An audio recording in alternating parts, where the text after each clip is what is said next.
law is not to endanger the people, because you also find some law enforcement agencies going overboard, what we call overzealousness in carrying out their duties. There must be human face, respect for human rights in all of the things we do. That's very important. That does it on the Daily Times this one. From the Daily Times, let's check the Vanguard.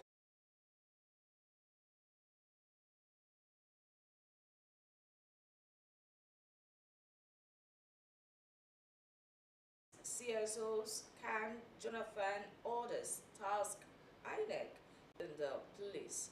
You find details of that on page 5 of Vanguard newspaper this morning. Hardship. Nigerians petitioning for their lawmakers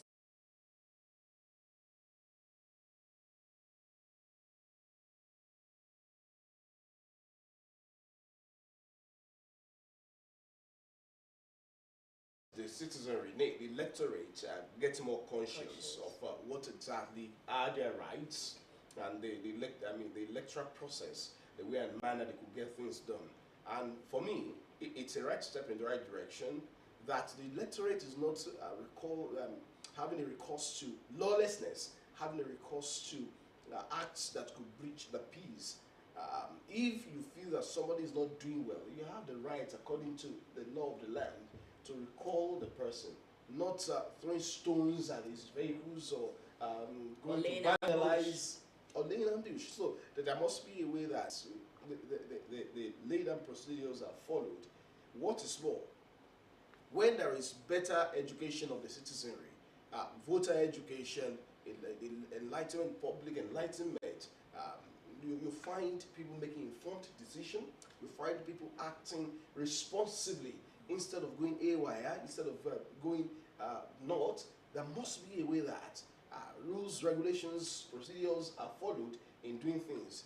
If one case is successfully done, that will be a precedence for people to really do the right thing at every point in time. INEC must be seen to be doing the right thing, not to be saying that it is doing the right thing. And if this is the way it's going, I think kudos to it. All right, let's see how far it goes. How many lawmakers would be recalled? By of course, that's also an alarm.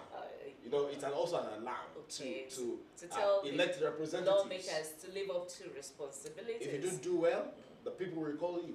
If you do well, then you have sealed the deal for a re-election. But the politician would say, what can only I do in the midst of the hardship you're facing? In the corner where they are, let them shine the light.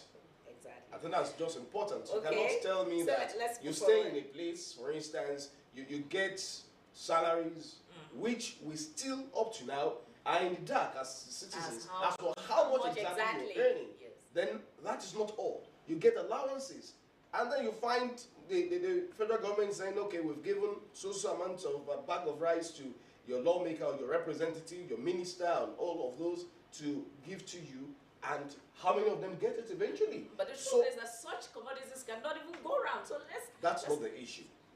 It is one kettle of fish that it is given to them. It's another kettle of fish that whether it's going to go around or not. What they're supposed to do, let them do. If they're not doing it, let them get the kick. All right. Ex-British envoy cautions against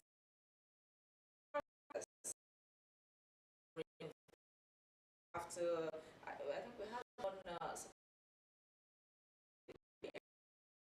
now it would plan another for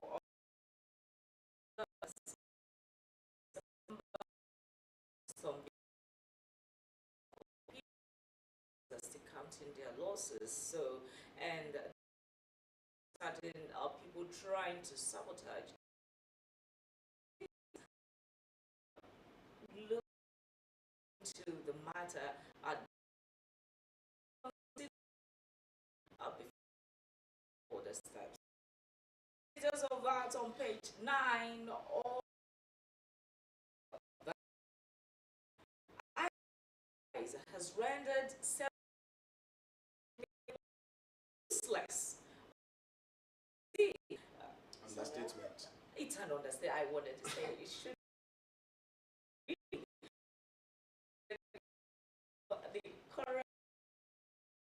prices paid. Well, I think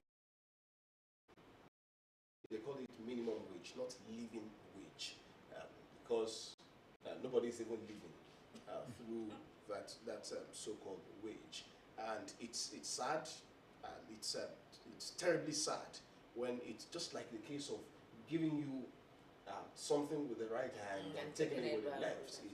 It's leaving sad taste in the mouth. What is more, I think the federal government needs to go back to the drawing board and look at what exactly it is that will be the economic policy that will be for the advantage of the people. After all, legitimacy of any government derives from the people. And so if what you're doing is not making sense to the people, it's not making life abundant for the people, it's not renewing the hope of the people, but it's now cutting off the hope of the people, then what exactly are you doing? cutting off the hope of the people, and many attempting suicide. It's really a sad one there, because looking at it, I was somewhere and parents were saying, this new session that just begun is going to cost a lot, that it might get to the extent of some people withdrawing from their life savings to actually sponsor their children to school, when transportation especially is considered, and I bet the numbers of out of school children is going to be increased by the end of this session if things are not done, to address the situation right now. All right, we also have this one still. We have evidence or no details of money to relocate as Cameroon releases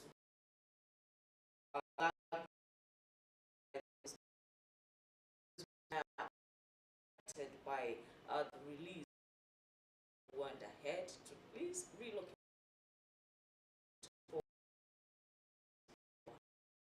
Let's also see, okay, that will be it from Vanguard.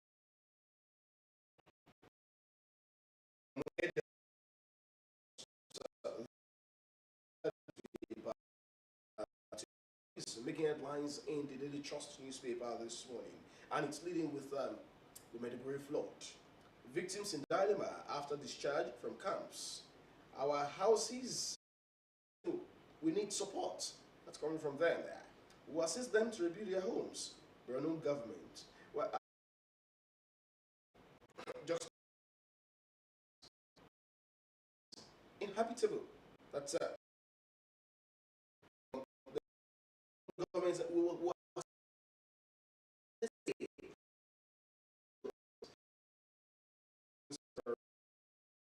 you strike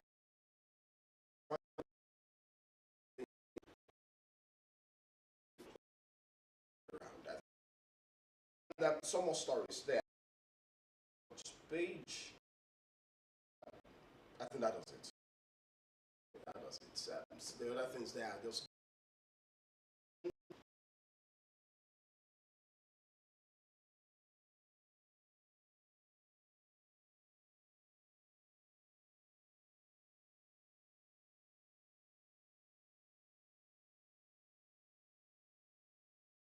PDP over plot to remove Damagu. All right, Adamawa governor declared support for acting national chairman, and from Adeleke says, I stand by PDP's constitution. Governors Forum, says Adeleke. You find details of that on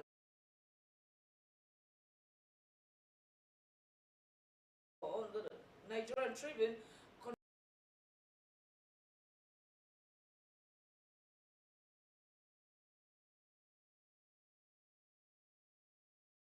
Details of that on page 3 of the Nigerian Tribune. And also this one, yeah, 2.55% make credit in English. 60.55% make credit. Yes, in English, So yes. that's interesting. And that means that's a pass mark, at least above average, we'll say. It says 40 schools involved in malpractices to blacklist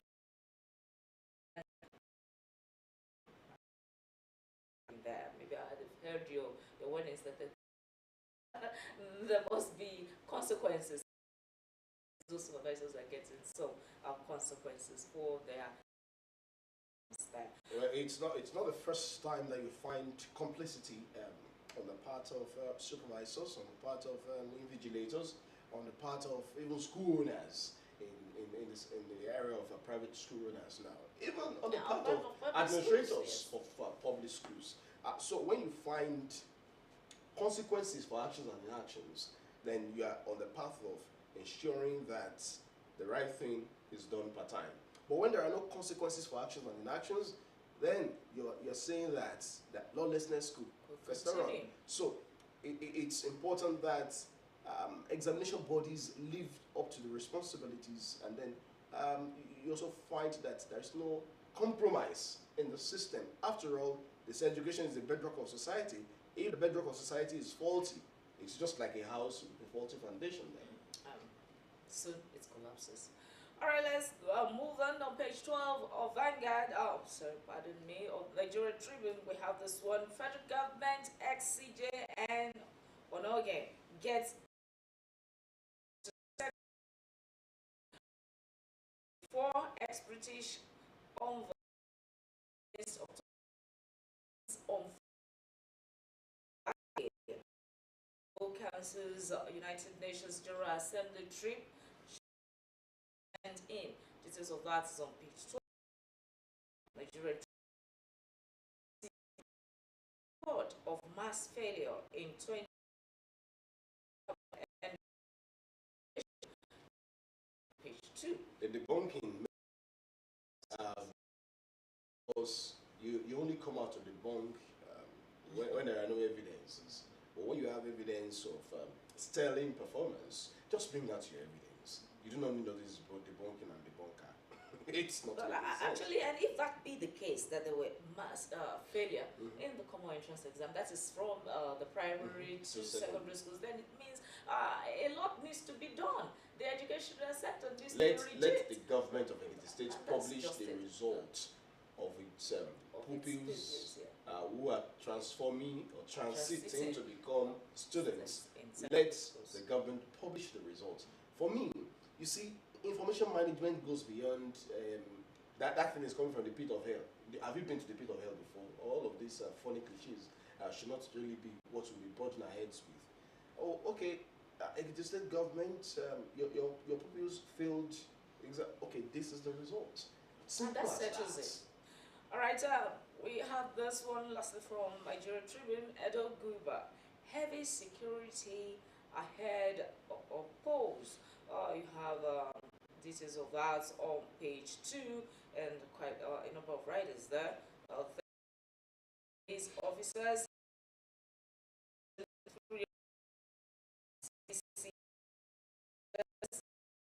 on ground to ensure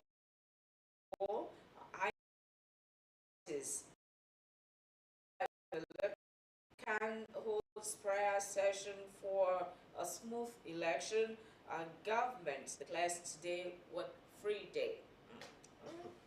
We hope every of these institutions and bodies mentioned will play their part, to details. For instance, the EFCC spread votes buying or stuff like that. I wish I could agree with you. Unfortunately, I will not agree with you.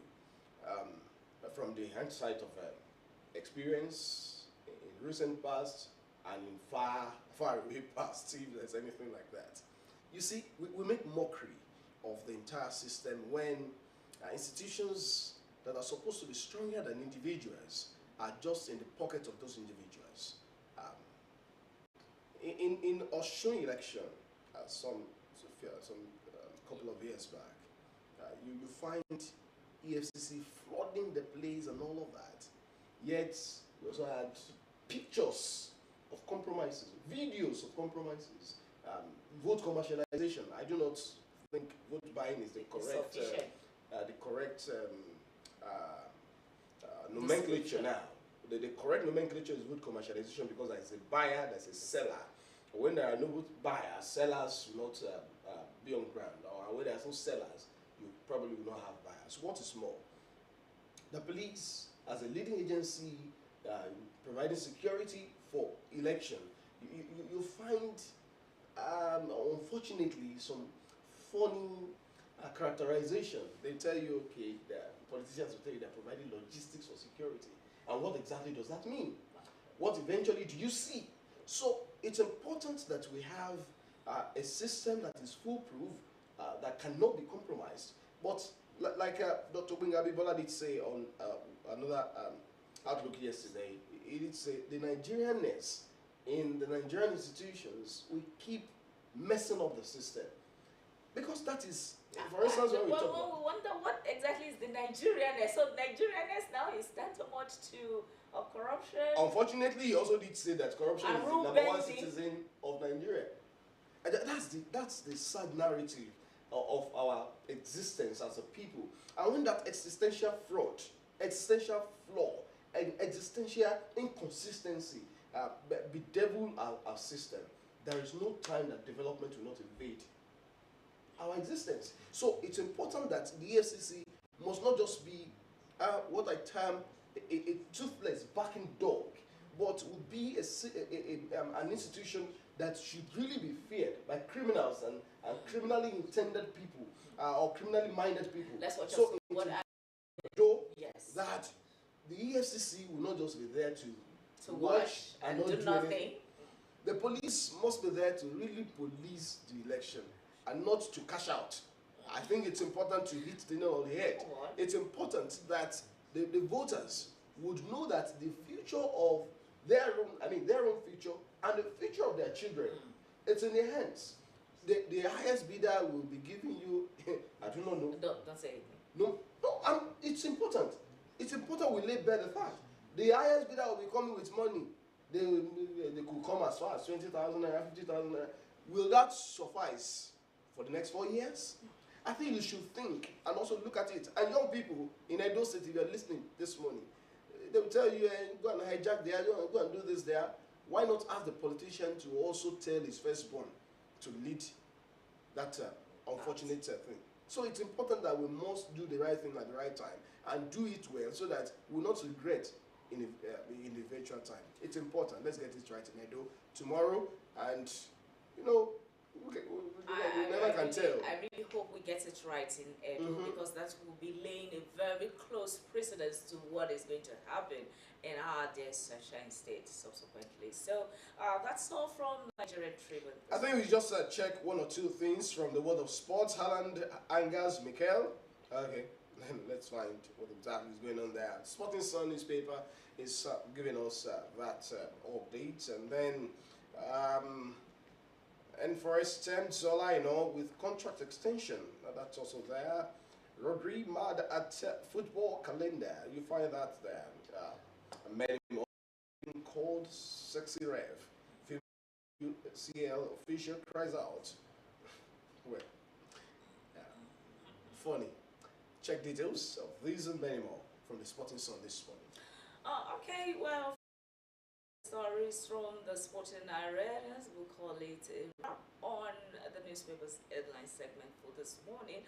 We'll take a short break, and when we return, we'll be looking at a crucial matter, especially we'll be looking at our voters' enlightenment, the roles of National Orientation Agency, and lots more. Do not go away.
Leadership is not a kid. Is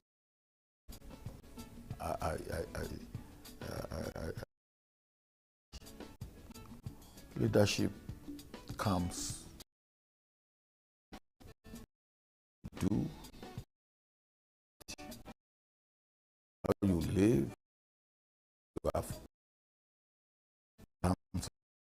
your experience, your track record.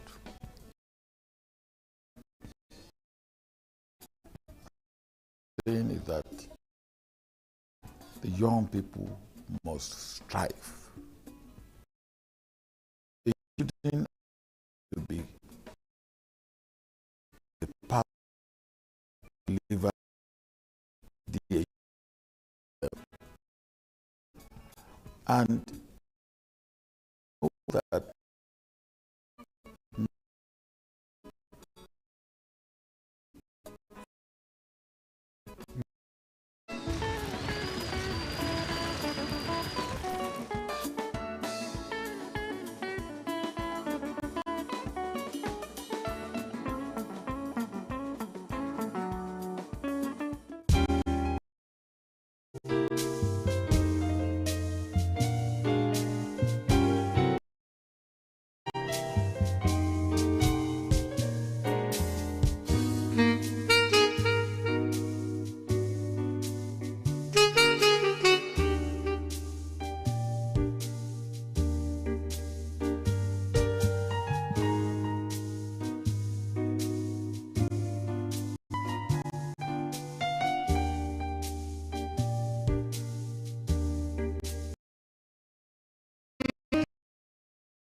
Adekunle, the State Director, National Orientation Agency.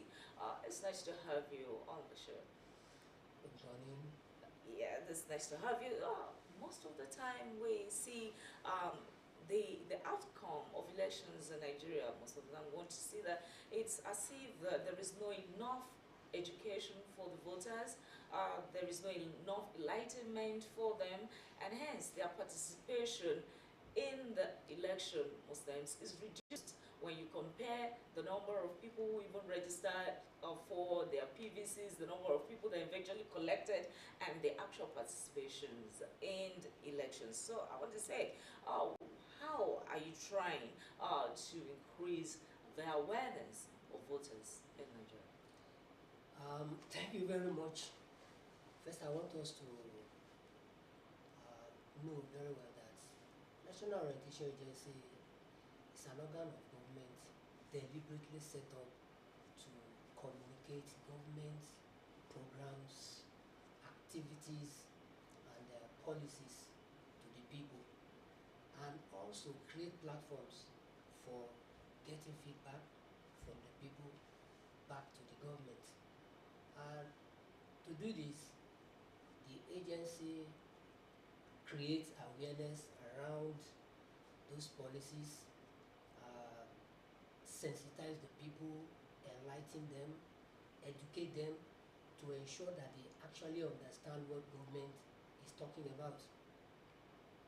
And that is with the intention to actually mobilize the people to own the programs of government, to accept those programs.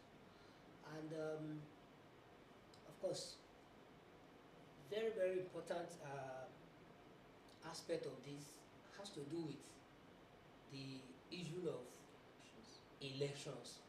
And we know we are in a democracy, and we know very well that one of the pillars of democracy is actually elections. Now, through elections, we can enthrone governments and we can remove governments. And that is why it's always very, very important. We keep telling people, you don't sit aloof when it comes to the issue of election, because the people that get there, whatever they do there, we have direct or indirect impact upon everyone. And so we always call for the participation of everyone. You see, it's one thing to have election, it's one thing to have people who are ready to participate in the election. So we always encourage people, go out, register, because that is the starting point.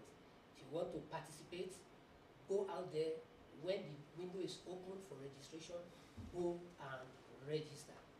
After the registration, you need to collect your PVC, that's a permanent voter card, because without it, you cannot vote. All right, what strategies are you employing to do this? Because you said you used to tell people, what platforms? How do you go about it? All right. We have multiple methods of reaching the people. Of course, a lot of people they'll tell you, oh, they've not had NOAA on radio, they've not had NOAA on television and things like that. But I want to let us know that we are always down there at the grassroots doing the work, because we discovered that the vast majority of our people reside right there in the grassroots. As we speak, our Chief Orientation and Mobilization Officers, we call them POMOs, they are in all the local government areas of the state. They are out there right now, talking to people about elections, talking to people about different kind of things. This issue of flooding that is coming now, we talk to people about it, talk to people about disparity and all of that, so many things, talking about health, climate change and all of that, trying to get people sensitized, get them educated and prepare themselves very well for whatever is going to happen. Now, right now, we are on the field talking to people, house to house, town hall meetings, in villages, in village squares, engaging with different categories of people out there, the Yalojas, the chiefs, the ballers, in the villages. We are there talking to them on these election matters.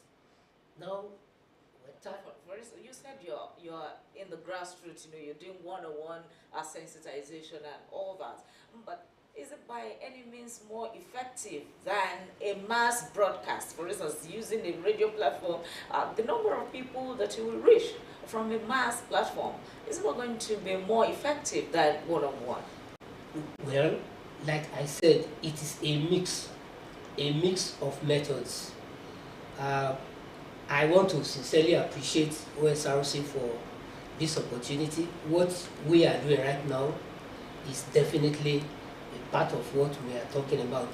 By the grace of God, we are still going to be having more and more engagements of this nature on television, on radio, using the social media and all manner of platforms to ensure that we capture the totality of the citizens of the state. Now let's talk about the effectiveness of the strategy.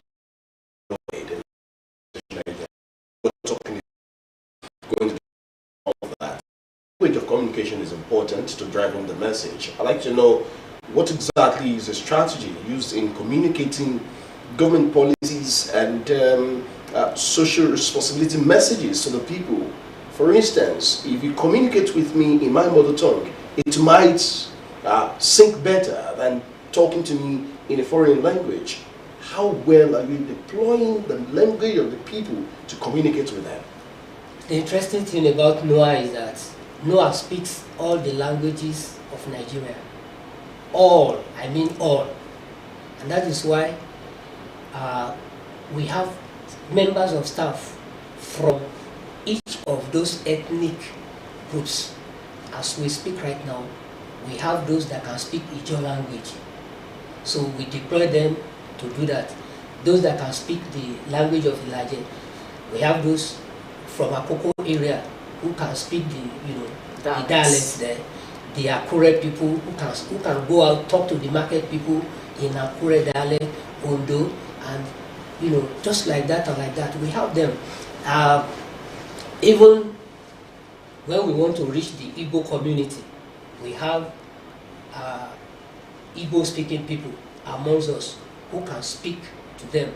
Same with the Hausa communities, the Ibera communities. So we can reach all of them.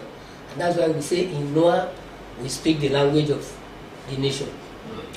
Now, while doing that, I'm also interested in knowing how well NOA is really reaching out to the electorate, especially in ensuring that there is a reduction in voter apathy. I give you an instance in Edo State. Over 370-something thousand voter cards are collected up to now. Election is tomorrow.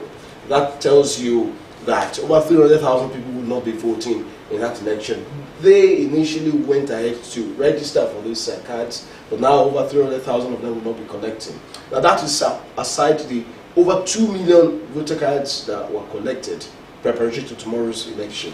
When you find the file out on election day, it's very, very likely that you will not find up to that number of people going out for election. For instance, in Ondo State has never recorded 400,000 turnout of voters, the actual vote pattern. So what does this tell us? There's voter apathy at every point in time.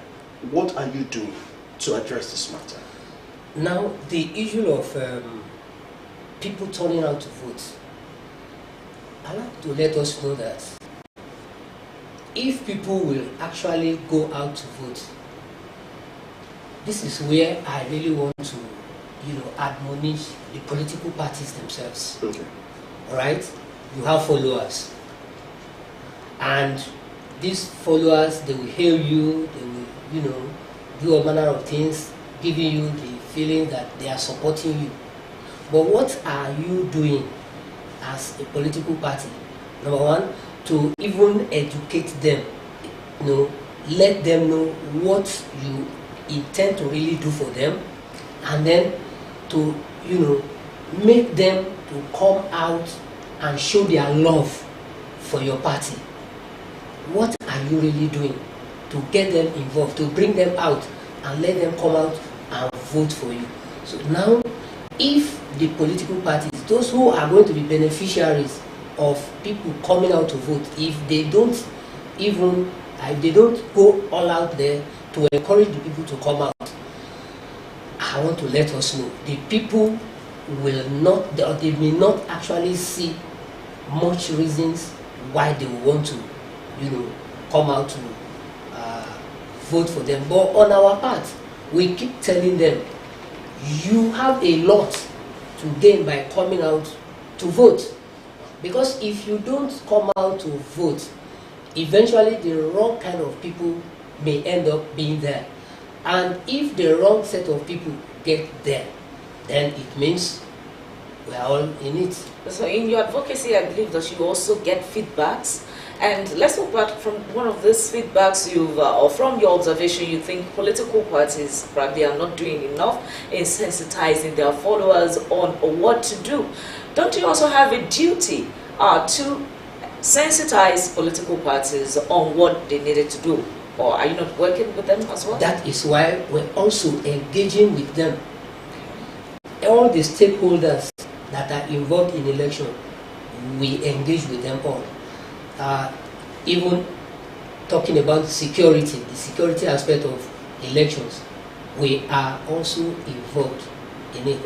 About just a few days after taking over as director, I was at the ISS meeting where the security arrangements, security apparatus for this coming election, the issues were tabled and discussed, and the stakeholders, everyone agreed that all hands must be on deck to ensure security before, during, and after the election.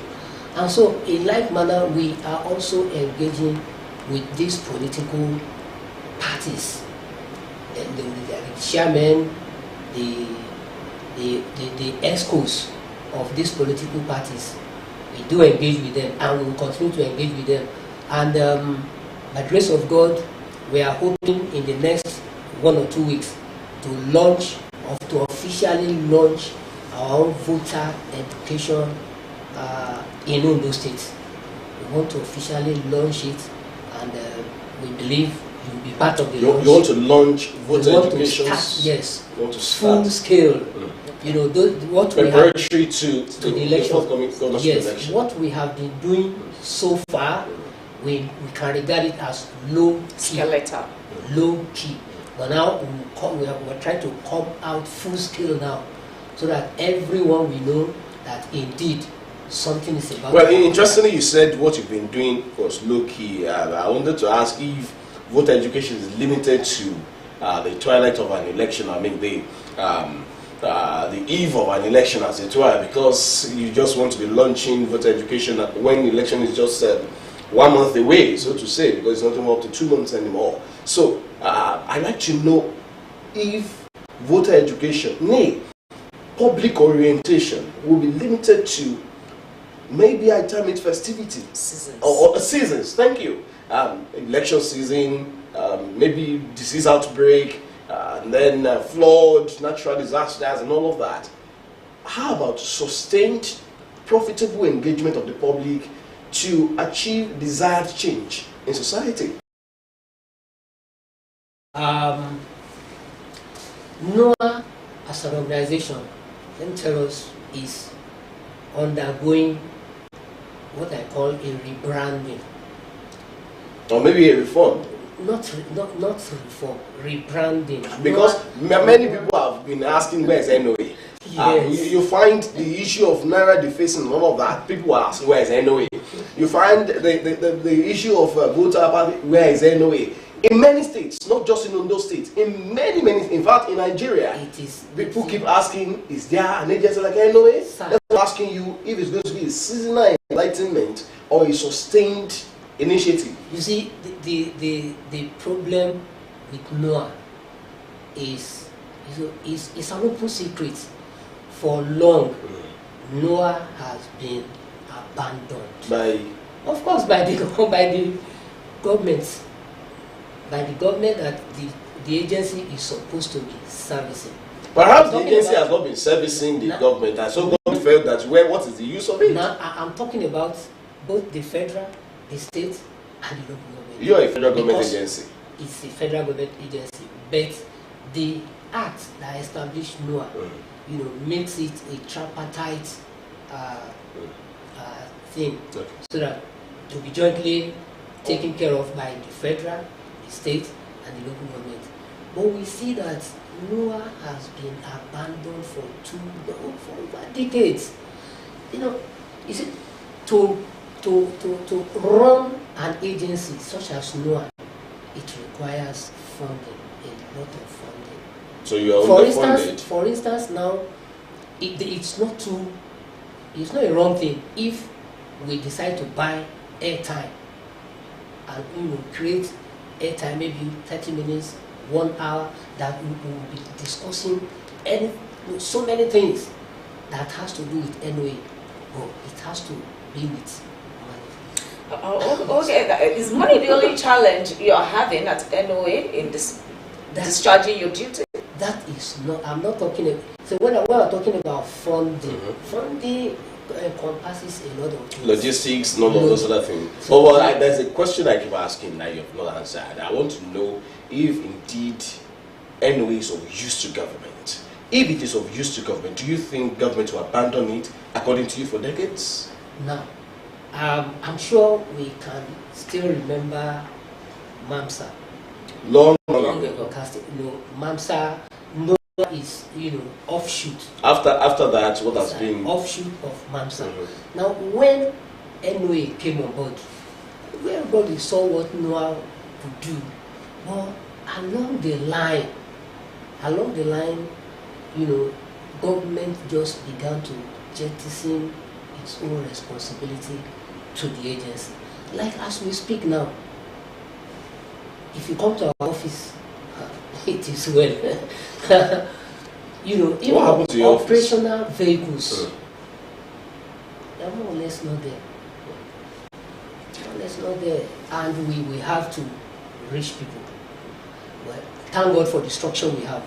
Well, just like Sunday said, that probably the government has not been feeling the impact organization, because the problem Nigeria is currently facing is largely a matter of orientation. Yes, because the orientation is quite low. Nigerians, when you're talking about Nigerianness now, the whole time, it's in the negative light. So what is your organization doing to make sure that there is a tweak? I mean, Nigerians begin to see the country in a good light and have a different perception of who a Nigerian should be. Good. Now that is, I said NOA is, trying to, be rebranded, sort of.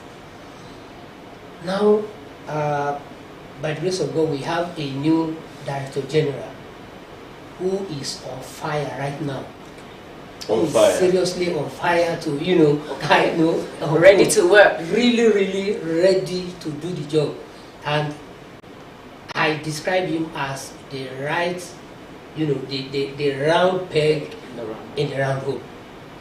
Malam Larry Isaunilu, since he took over in September last year, he has started a lot of reforms in NOA, getting the agency ready to fly again. And, you begin to wonder, how come somebody like Malam Isa Oniru, because the president, Bola Tinubu, he knows what NOA can do. When he was governor in Lagos State, he knew the role that NOA played in that administration. And so he now wants a strengthened NOA, a really, really strengthened NOA. And now Malam Isa Oniru has come up now with what we call the Nigeria Value Charter. That one is going to be launched soonest by the president. That because when you look at all the problems that we are having today as a nation, we can narrow them, the bulk of them, down to the fact that Nigerians has lost values. Our values have been completely eroded, and that is why we are having all manner of gamut of problems, corruption, this, that. It is all because of that loss of value. Gone are those days when, as a child, you are going to school, your parents will tell you, "Roti or moeniti washi," But these days you hardly even hear about that. It like in the Yoruba land, for example, we have that concept, omoluabi, the omoluabi concept, and that one encapsulated in things that things like integrity, discipline, hard work, and all of that. But today, what do you have? What do you have? So the values are really. What's the strategy that NOA has now to recalibrate this value? Now that is why NOAA is coming up with 747. That is the part that Nigeria as a nation is going to play for the citizenry, and then the part that the citizens also will need to play, so that we can have an equilibrium. The government is playing its own part, the people also, they are playing their own part. Now, this value charter we are talking about, it is something that is going to transcend administrations.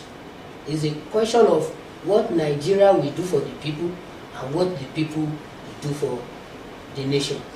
Now, just a moment, I'd like to know when exactly NOA will be able to come back on radio waves and many other areas like that. In 2002, I was in Eugene Ekiti. I still remember very well. On radio, I was listening to orientation messages from NOA back there in Ekiti State, talking about the need for you to put up the light before you go out, avoid things that would trigger fire incidents. But then, out of the blues, you do not even hear anything anymore, as if NOA is no longer existing. When will that come back on air? That is what we are saying. Soon and very soon, we begin to get. What are your own plans? You are the MC-man in those states anyway. Sure. I want to know, what are your plans? Do you intend to revitalize and re-energize anyway in those states? What do you want to do? Soon and very soon, we are even working on an e-magazine right now. We are working on Ondo State e. Isn't that elitist? Sir? Isn't that elitist? It's elitist, but again, it is something that can still get down to the people. All right. So that one, we are working on it right now. Not only that, we want to now rejig our social media presence. Our social media presence is now going to be very, very vibrant. What we may not have enough money to come and do, maybe in your studio, in our own little closet, we'll try to do some things and begin to push a number of things out to people. When you open your Facebook, you see Noah. When you open your TikTok, you see Noah.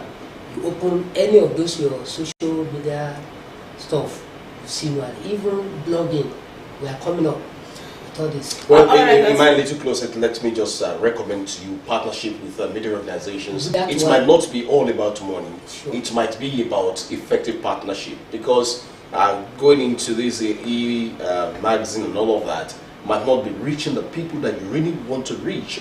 Just my take, Yes, agreed.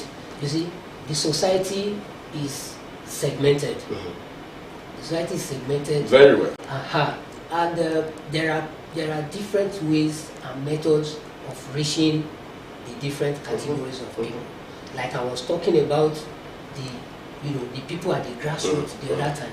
They may not have access to the internet. Some of them may not even have access to radio. So we have their own package for them. And then those that will be reached through the mass media, the radio, the television, sure, through effective partnership and collaboration, we will reach them. And then the youth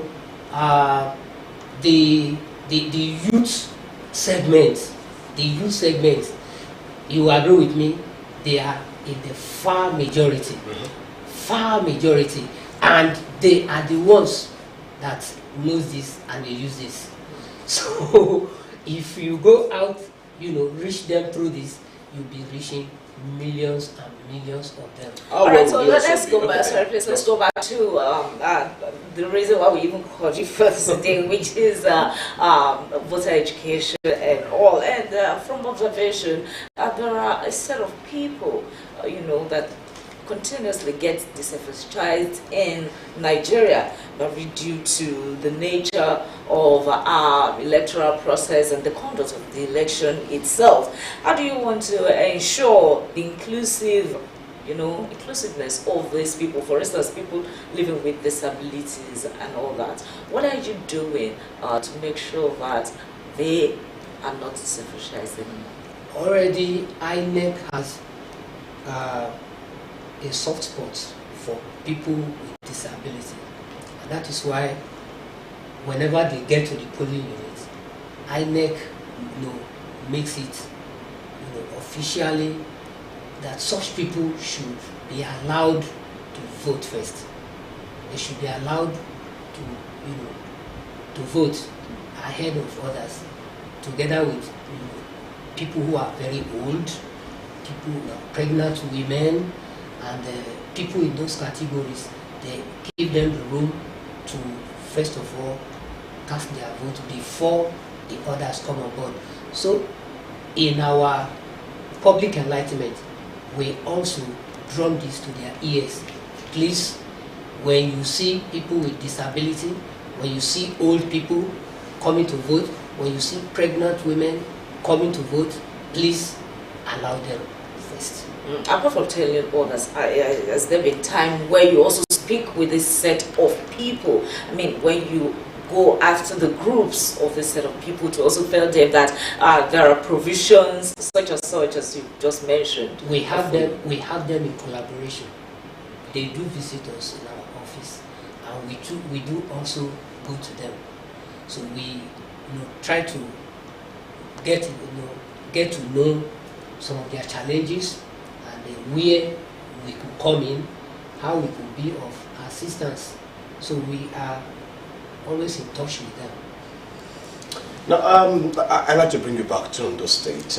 Let's look at how well you will be partnering with government in ensuring societal development. One key thing is environmental cleanliness. When you look at people and the way they dispose their waste indiscriminately, you see that it's an invitation to disease outbreak and environmental degradation.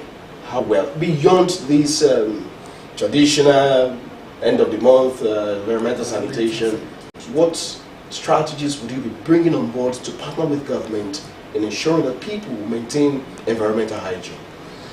Now, as it were, we are in partnership with the Ministry of Environment.